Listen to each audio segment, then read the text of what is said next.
Kocēnu novadā pasaulē nākušas daudzas izcilas personības, viņu vidū arī Kārlis Bukums, latviešu folkloras vācējs.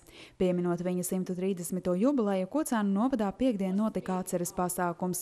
To organizēja iedzīvotāju iniciatīva grupa Savam novadam. Tās pārstāve vēstures skolotāja Ina Tamoliņa stāsta, ka izzināt Kārļa Bukuma dzīves gaitas Kocēnu novadā viņu pamudinājusi audzēkne Paula Grīmberga, kur ir Kārļa Bukuma mazmazmeita un vēlējusies rakstīt pētnieciskos darbu par savu vecvectēva devumu latviešu kultūrā. Kārlis Bukums, sasniedzot 30 gadu vecumu, nokļūst Pirmajā pasaules karā.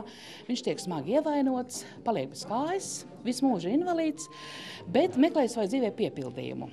Jau agrā bērnībā klausies vectēvu stāstus, tos mēģinājis piefiksēt, kamēr nemācīja rakstīt, tikmēr to visu paturēja galvā, un tad, kad iemācījās rakstīt, to visu uzlika uz papīra. Folkloras vācējs Kārlis Bukums pierakstījis dažādas tautas gudrības, sākot ar teikām, mītiem un pastakām, beidzot ar anekdotēm, sakām, vārdiem, ticējumiem un tautas medicīnas gudrībām.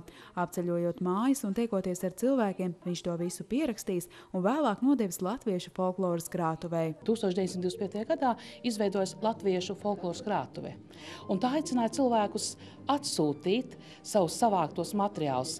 Kaut gan neviens īsti nezināja, ka kāds jau ir savācis, jo tā bija doma, nevajadzētu kavēties, vajadzētu tos pierakstīt. Un Kārlis Bukums patiesībā pēc dažiem mēnešiem savus burtnīcas aizsūta, jo viņa vākums jau ir nopietnas.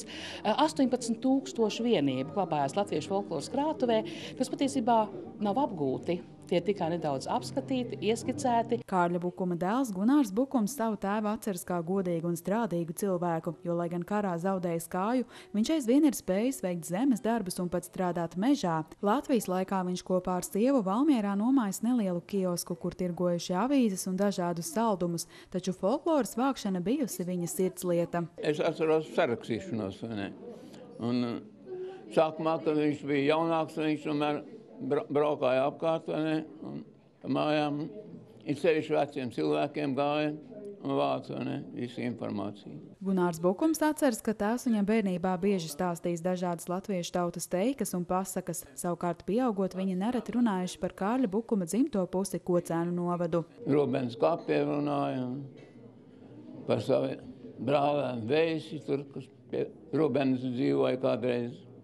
Viņam otrs brālēns bija Valmierā, Dīvo kapu saimnieks kādreiz, Jākapsons Osmēs. Godinot Kārli Bukumu, Kocēnu bibliotēkā atvērta viņam veltīta izstāde "Es turpinu uz tēva mājām iet".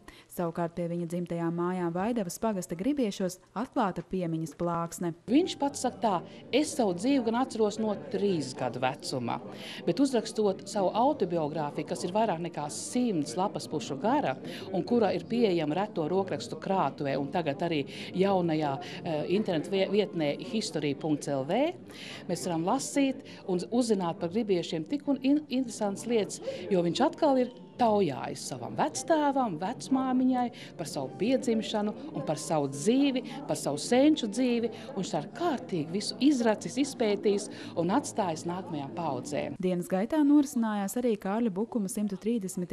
jubilejai veltīta konference. Jāpiemin, ka šis pasākums norisinājās ar Kocēnu novada domes atbalstu.